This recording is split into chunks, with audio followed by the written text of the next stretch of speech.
はい、皆さんこんにちは。モノルです。今回こちらのコントローラーですね。フライディジのダイヤウルフ4をレビューしていきたいと思います。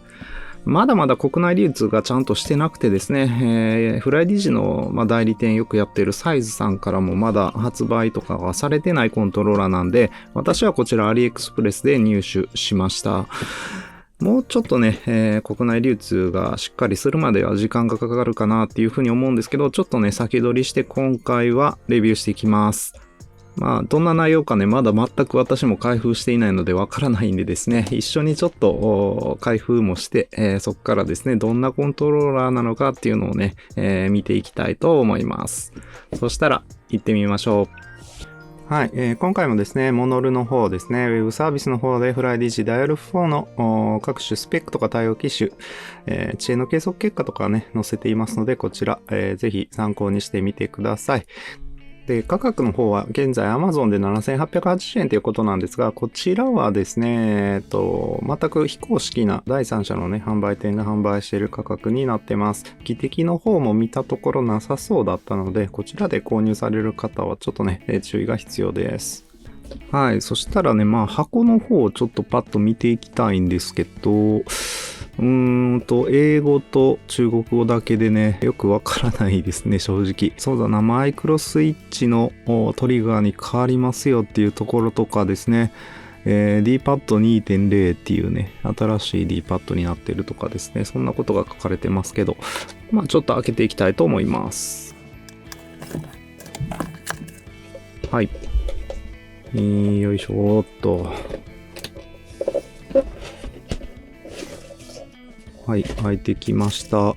いつものね、取扱説明書と冊子類っていうのは置いておいていいかなって思うんですけど、入っているものは、ここにですね、あれですね、USB ドングルと USB ケーブルが入ってますね。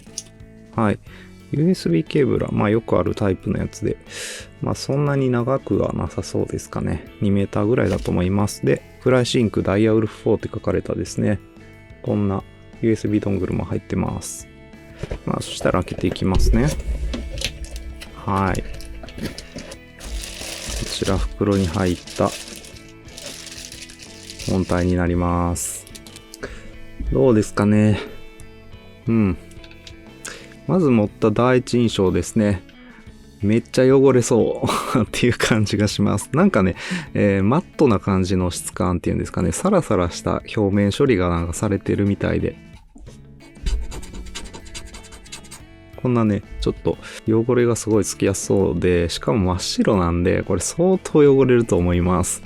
で、持った感じすごくコンパクトで握りやすいですね。これはすごくいいんじゃないかなって思います。ちょっと Apex 4と比べてみますね。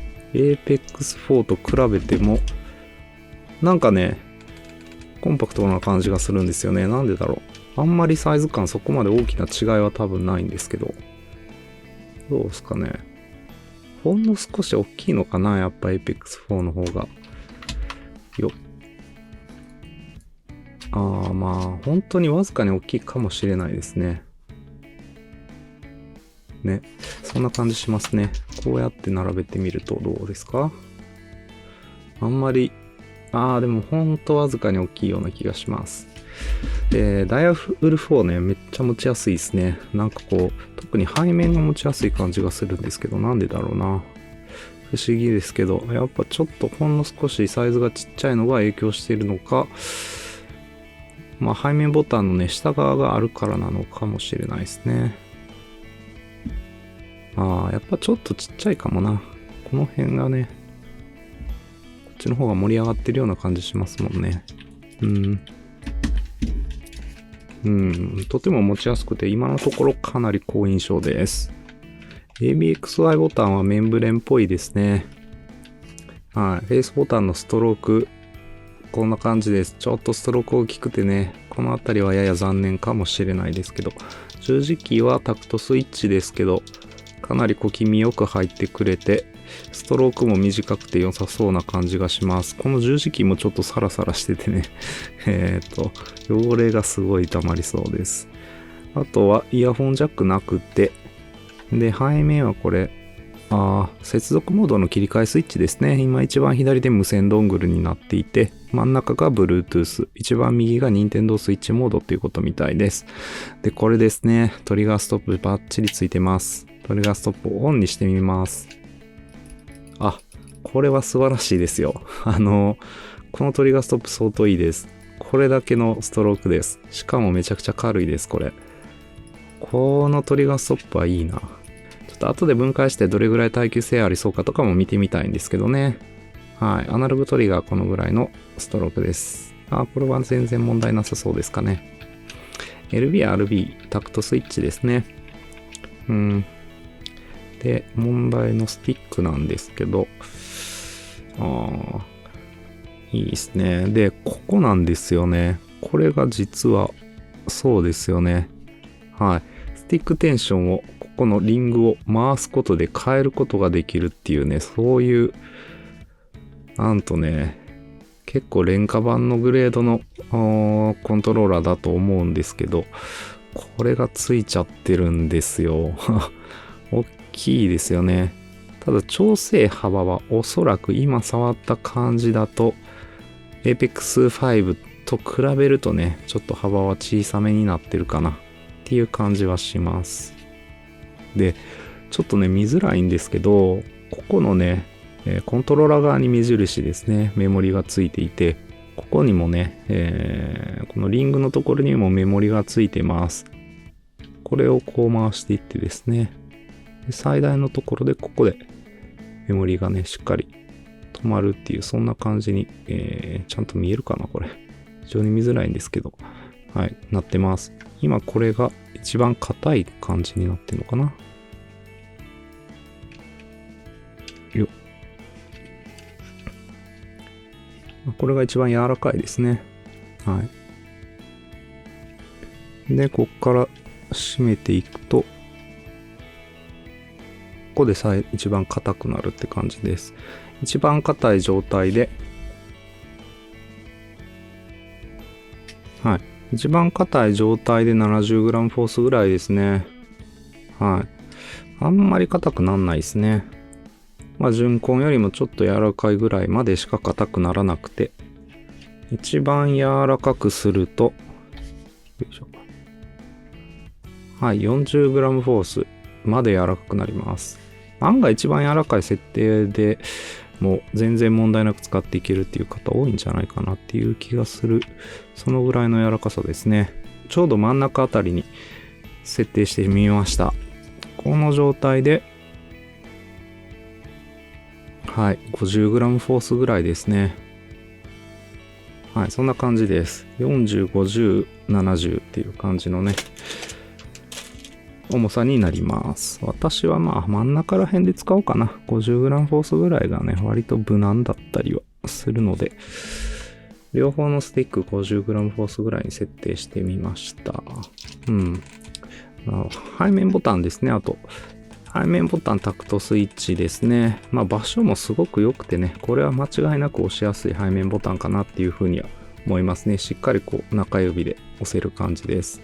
黒持ちした時もしっかりと薬指で押しやすい位置にあるかなっていうふうに思いますね。はい、それでこちらのコントローラーですね、最近のフライディジ製品と同じでですね、スティックの直径 16.4mm っていうことで、結構小さめな Xbox 向けフリークがつくサイズになってます。なので、Xbox 用のフリークをこうはめてみると、ぴったりね、つくんですけど、PS 向けのフリークをつけるとですね、全然うまく、もうぐるぐる回るどころかこのままスポッと抜けてきてしまうようなかなりね、小さいスティックサイズになってます。フライディジはね、以前までは大きいね、PS サイズのフリックがギリギリつくかつかないかくらいの大きなスティックのサイズだったんですが、最近のコントローラー Apex 5あたりからですね、スティックの直径小さくなってますので、Xbox のフリックがつくサイズになってるっていうところだけは注意が必要です。とりあえず現状第一印象すごく好印象で、特にこのトリガーストップかなりいいですね。これ本当にいいです。なるほどね。現状7000円ぐらいするコントローラーなんで決してね、本当に安いっ低価格帯のコントローラーっていうよりかは若干ミドルクラス寄りのね、コントローラーではあるんですけど、機能的にはね、それにふさわしいようなものがしっかり積まれているかなっていうふうには思いますね。そしたら、PC に接続してですね、より詳しくですね、使用感の方を見ていきたいと思います。はい、PC に接続しました。まずこのホームボタンを押さないと電源入らなくて、ホームボタンを押すとこのように電源が入って接続が完了します。はい、まず見ると、これは、デッドゾーンは多分入ってないですね。デフォルト状態だとどんな感じの四角形かというとこんな感じ。ちょっと強めではありますかね。設定ソフトですね。FlyDigi スペースステーション 4.0 っていうね、ソフトになるかなと思いますので、そちらを起動していきます。はい、FlyDigi スペースステーション 4.0 の方に来ました。ダイヤル4が接続されてます。まずファームウェアアップデートがないかどうかチェックしたいんですけど、セッティングですかね。ファームウェアアップデートありました。チェックフォーアップデートをして、アップデートがありますと 7.2.3.5 ですね、これにアップデートをしていきたいと思います。よくわからないので、とりあえずいいですかね。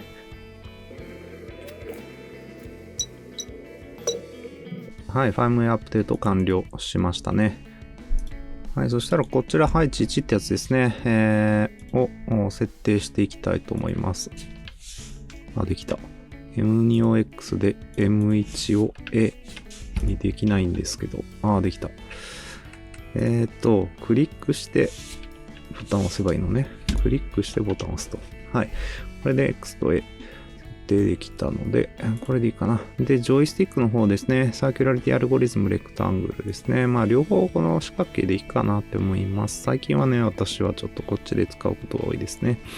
で、カーブデフォルトで1回良くて、ジャイロは使わずに、はい、トリガーは0255っていうことで最大ですね。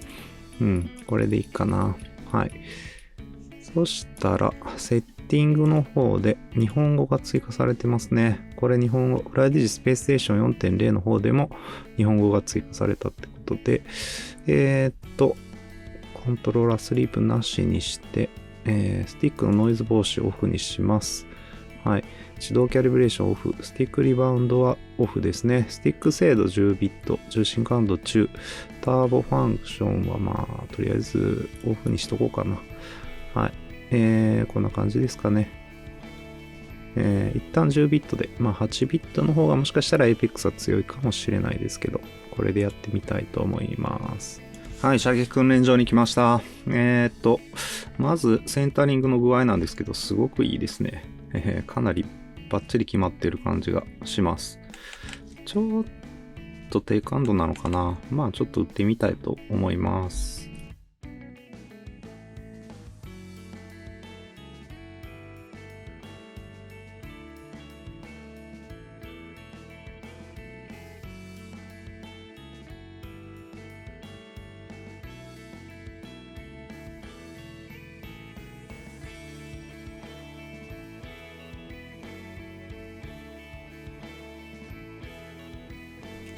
はい、1000発ぐらい撃ってみました。まず感じるのは低感度ですね。結構強めの低感度かなって思います。スティックの中央感度が、中になってるかなって思うんですけど、それでもね、結構感度は低めに感じますね。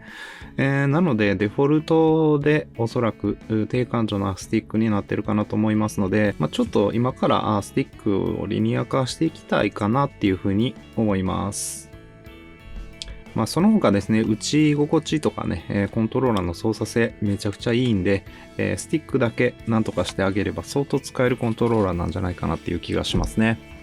はい、まずはね、デフォルト設定でのスティック感度カーブっていうのを計測してきました。スロー、ミディアム、ハイっていうね、スティック中央感度を、それぞれ変えた時のカーブなんですけど、1本しかカーブが見えません。というわけでね、このダイヤル4に関してはですね、スティック中央感度の設定を変更しても感度が何も変わらなかったということになります。ちょっとね、バグっぽいかなっていう気がします。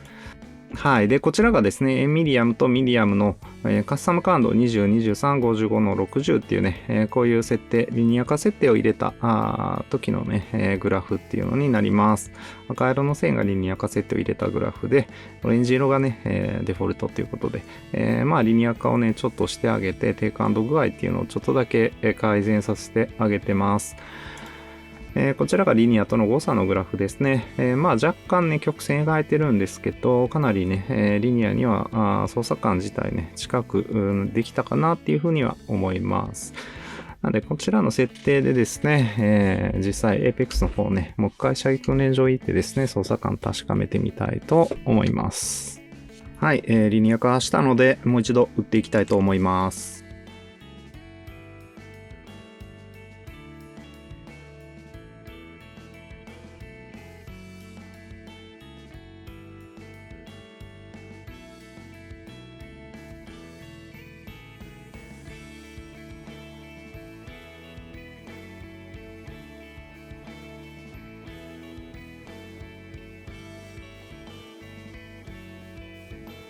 感度はね、すごくいい感じになったと思うんですけど、少し当てづらいっていうね、感覚がありますね。もしかしたらまた、レーザー雷獣の時と同じようにスティックの遅延大きいのかもしれないですね。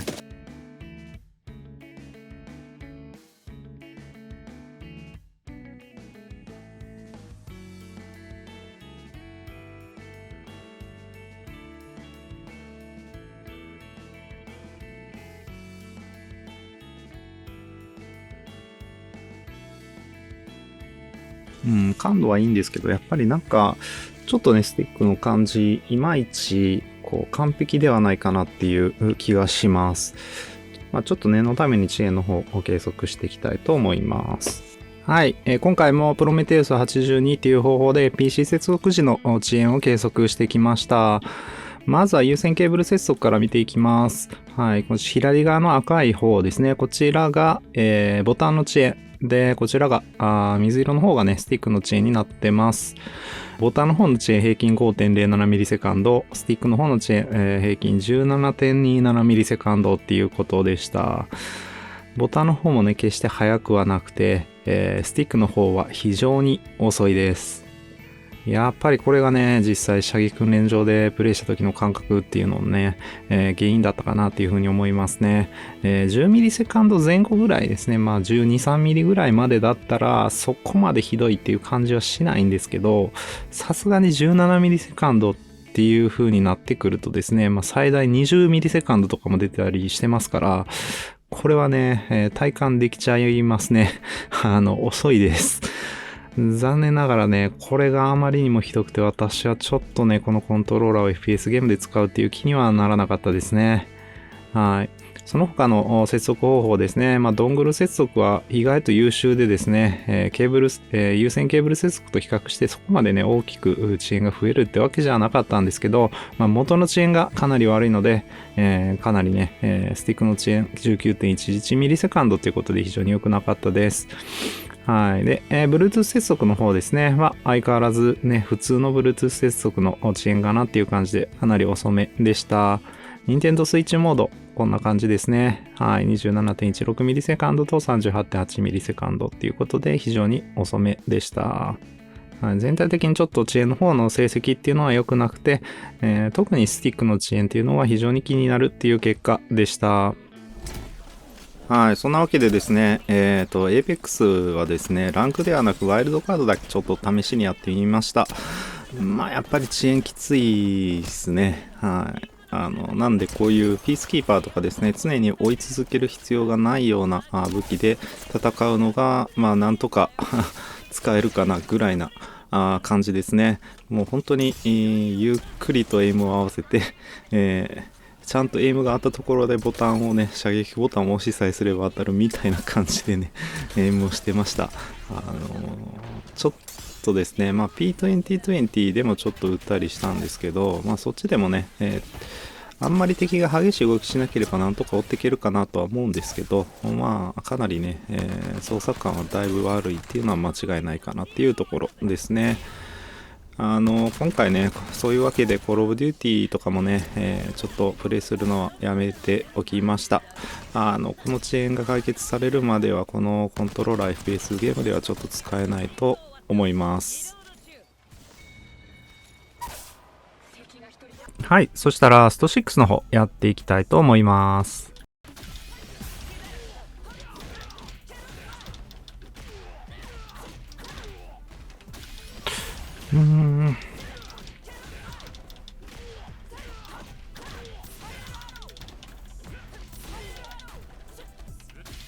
まず気づくのはですね、この波動コマンドですね。ここでね、右に入りづらいです。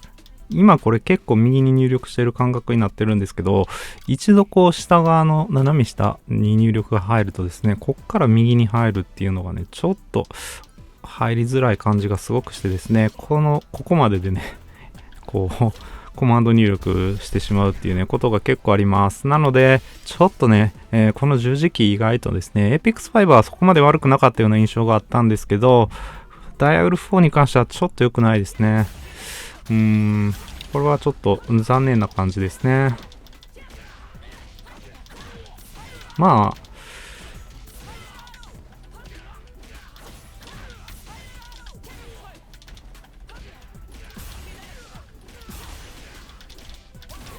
はい。まあ、右方向とかね、真横を相当意識して入力してあげれば入るかなっていう感じはします。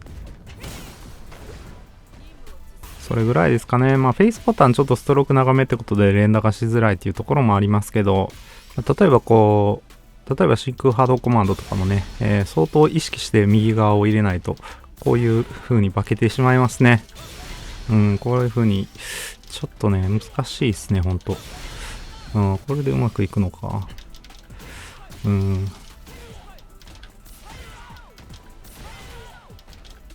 波動は慣れればまあまあいけるかな。そうですね。真空波動もね、もちろん慣れればいけるんですけど、この右入力っていうか横の入力の入りづらさっていうのは何なんだろうな。あんまりね、ちょっとね、これは残念なポイントかなっていう気がしますね。こう、なんだろう、なんでこうなんのかな。なんか右、入って、だからこう、あれですね、下、で、今これ、右と下が両方同時押しされてます。こっから下が離れるのが遅いんですよね。これが遅い。から、波動が出づらくて、こういうコマンド入力になっちゃうってことですね。だから意識的に下を離してあげるっていう、そういうコマンド入力をしてあげなきゃいけないってことになってます。これが結構、まあ、真空波動コマンドとか結構ね、こういう風に、右がね、入らずに、うまくいかないっていうね、そういうことにつながってくるのかなって思います。ちょっと、格ゲーにはおすすめはしないコントローラーという感じですね。はい。はい、最後に、アセットコルサをプレイしてきました。もうスティックのね、遅延の話っていうのは散々言ってきたかなって思うんでいいとしてですね、アナログトリガーは文句なく良かったっていうところと、あとですね、振動機能がね、結構やっぱ良かったです。フライディジはやっぱり振動機能いい気がするんですよね。まあ明らかに良かったかなっていう気がしました。そこはね、Apex 5でも、なんならベイダー4 Pro とかね、Apex 4とかでも、すごく私はいいっていう風には言ってきたかなって思うんですけど、あんまりね、なぜかそこがいいっていうね、話題にはなってないんですけどね、まあそれだけ注目する人が少ないっていうのと、もしかしたら私がね、いまいちこう、感覚がおかしいのかもしれないんですけど、そのあたりどうなんでしょうね。まあ振動機能にそこまでこだわる人が少ないっていうのがね、結構大きな原因かなとかちょっと思ったりはするんですけど、まあレーシングゲームやったりすると、まあまあ振動機能ってね、ハンドルコントローラーなんかでフォースフィードバックってついてたりもするぐらいですから、かなり重要視する人がね、結構レーシングゲームする人には多いかなっていうふうには思うんですけど、コントローラーでね遊んでてもこう振動から来るフィードバックって結構ね、レーシングゲームでは重要だったりするんですよね。そのあたりでね、非常に分かりやすいフィードバックが得られるこの、ダイヤル4もね、振動は素晴らしかったかなっていうふうに思いました。やっぱりこのスティックでは、レーシングゲームも厳しいっていうところがあってですね、タイムの方はいまいち、伸ばすことはできませんでした。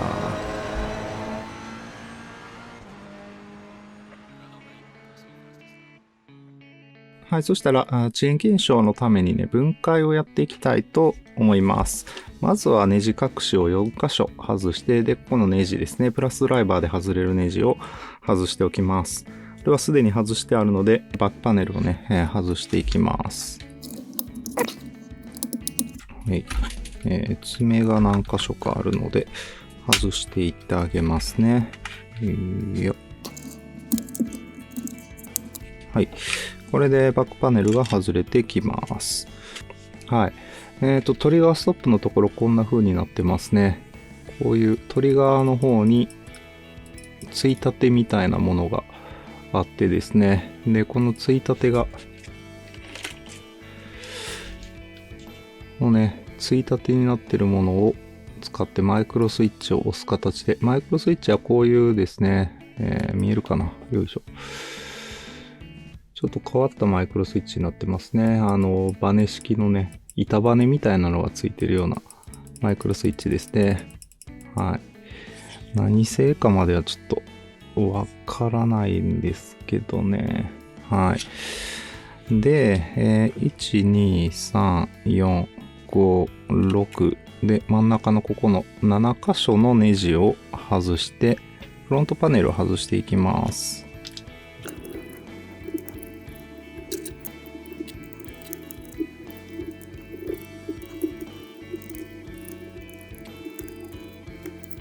はい、これで、フロントパネル外れてきますが、この時にですね、スティックのテンションリングの位置がずれちゃうので、気をつけて、あんまりずらさないようにね、外してあげた方がいいと思います。これどうしてもね、多少はずれちゃうんで、一度分解したらですね、このスティックテンションリングの位置合わせっていうのはちょっと難しくはなっちゃいますね。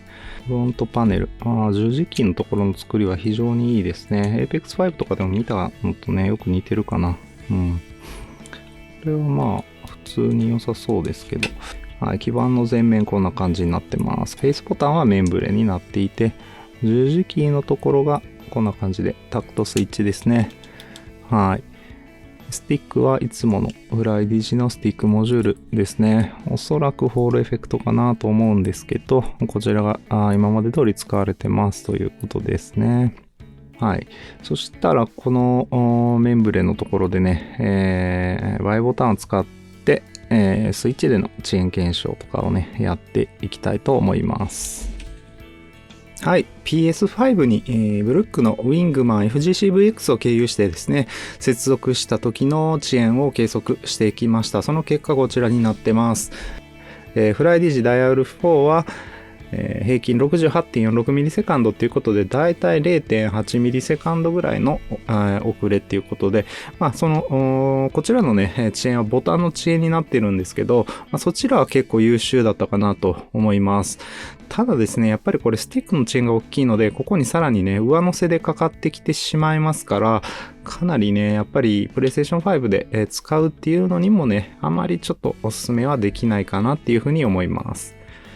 はい、同様にスイッチに接続した時の遅延の計測結果っていうのはこちらです。こちらはスイッチプロコンの無線接続を0とした時にですね、何フレーム平均して遅れたかっていうのを出しているグラフなんですが、ダイヤル4はですね、私の答えだけなのか、それともそういう仕様なのかわからないんですが、有線接続することができませんでした。